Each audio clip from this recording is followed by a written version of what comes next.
really nasty fluid. It's a good thing we're changing it. Welcome back to Budget Mechanic. Today I'm going to be showing you how to bleed the brakes on your car by yourself, quick and easy. So why do we need to replace brake fluid? When you press the brake in your car, the fluid transfers pressure down to your calipers, which squeezes some brake pads onto your rotors, and the car comes to a stop. At least it should. If you get air in that system, you can get a really spongy brake pedal and you don't stop as fast as you should. Now, air gets into the system through low fluid, like if you let the fluid level in your reservoir get too low, air can get in. Or maybe you did some brake work, so you had to take some brake lines off and air gets in that way. Or you could just have a leak in your line for whatever reason. Now, even if you don't have any of these issues or a squishy brake pedal, flushing your brake fluid out is something you have to do as a regular maintenance item. When brake fluid gets old, it can actually start damaging elements of your brake system, and also it attracts water. So the older it gets, the more water you'll just naturally get in your brake lines, which is bad. So we got to get that brake fluid out. Traditionally, if you're going to bleed your brakes, you have somebody helping you, someone that's going to pump the brakes for you so that you can crack open the bleeder valve, and et cetera, et cetera. Or you have a fancy tool that allows you to suck the old brake fluid out without introducing air back into the system. Today I'm going to show you how to do it by yourself without any special tools.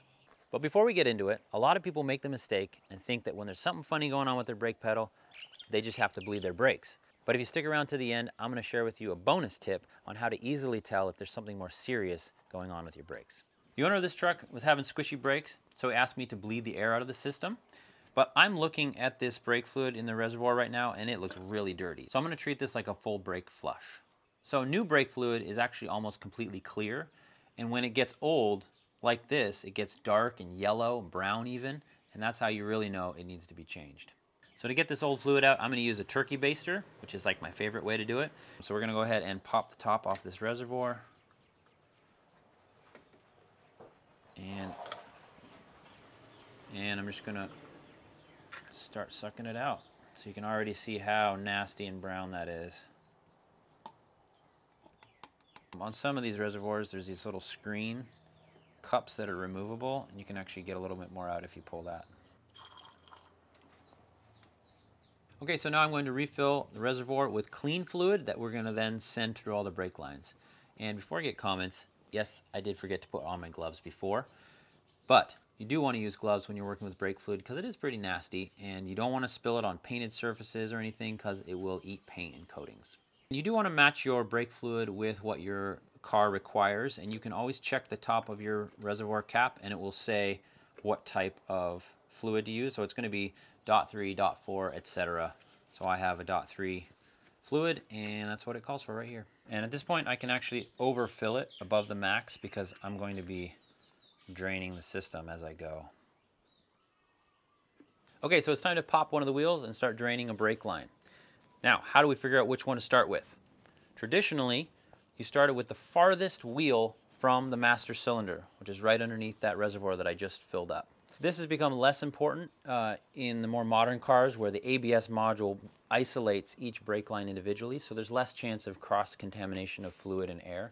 But better safe than sorry. So you want to bleed the longest brake line first, next longest, and work your way to the shortest, which is generally the wheel right next to the brake reservoir. Now, if your ABS module is on the opposite side of the car, like with a lot of import cars, you want to treat the ABS module in the same way. So you'd start with the farthest wheel from the ABS module.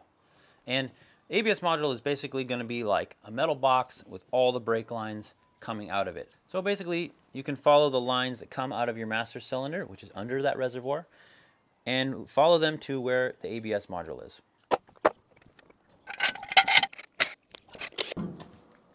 All right, so I've popped the back right wheel, which is the farthest away from the master cylinder. Because this truck is older, I don't have to worry about the ABS module because it doesn't have ABS. So now we're going to get into the bleeding. So you want to find the bleeding nipple on the back of your caliper, or in this case, the back of the drum. And this is the fitting that once you crack it loose with a wrench, it allows the brake fluid to come out. So we are going to attach some tubing. This is 6 feet of 3/8 vinyl tubing. I got it for like $3 at a hardware store. And what I want to do is attach it to this nipple. So now I want to attach this hose up high so that it's heading upwards. And I'm just going to use some painter's tape. And I'm going to tape it right to the body of the truck, like so. Okay, that way it'll allow the fluid to come up and the air bubbles to come up, but the air won't be able to get back down. Then I'm going to attach this hose down into my drain pan. I don't want to pinch the hose, but I think if I just stick it through this clamp, again, use whatever you want, whatever. This is just to keep the hose from flapping around and getting brake fluid everywhere. Usually these bleed nipples are like an 8 or 10 millimeter wrench, and they can be pretty tight. So actually sometimes what I end up doing is pulling the tube off. I'll use the closed end of the wrench, put it over the nipple, then install the hose, and that way I can break it loose without losing any fluid. Now that I have the nipple broken loose, I'm going to come in here and start pushing on the brake pedal.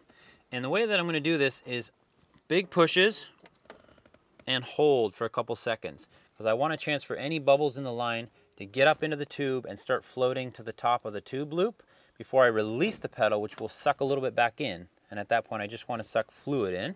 Now, after I've done that 10 or 15 times, I'm going to go top off the reservoir with fresh fluid, because if I let that get too low in the reservoir, you're going to introduce air back in the system and you're going to have to start this process all over again. Before I continue, I want to just check the status of things down here.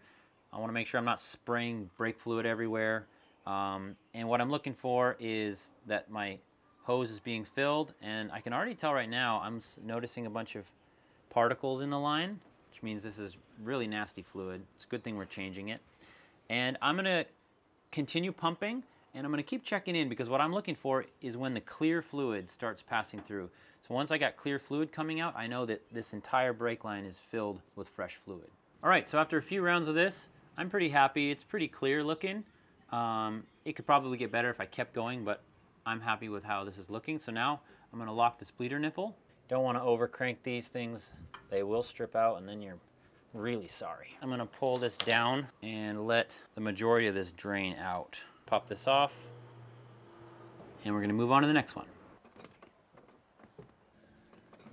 Now, while you are in here working on stuff, this is a good time to just be checking visually your brake lines, your brake calipers, just to see if you see any leaks that would have led to your brakes needing to be bled in the first place, because you want to catch those things. And just as a side note, if you ever get all done with all four corners and realize your brakes are still a little bit spongy, it is sometimes necessary to go back and do a second round on all four corners. And so in that case, it's really nice if you have enough jack stands that you can leave the car up on jack stands, so you don't have to keep removing and replacing wheels. Hopefully you're enjoying this video. If you are, make sure you subscribe to Budget Mechanic, because we got a lot of epic videos planned for the future and you don't want to miss out.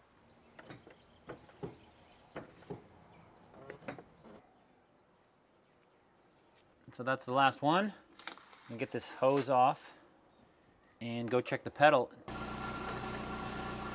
Okay, so the brake pedal's feeling way better than before. So I'm just going to take this out for a quick test drive, make sure everything's good, but I think we nailed it. Now, this brings us to our bonus tip that we mentioned at the beginning.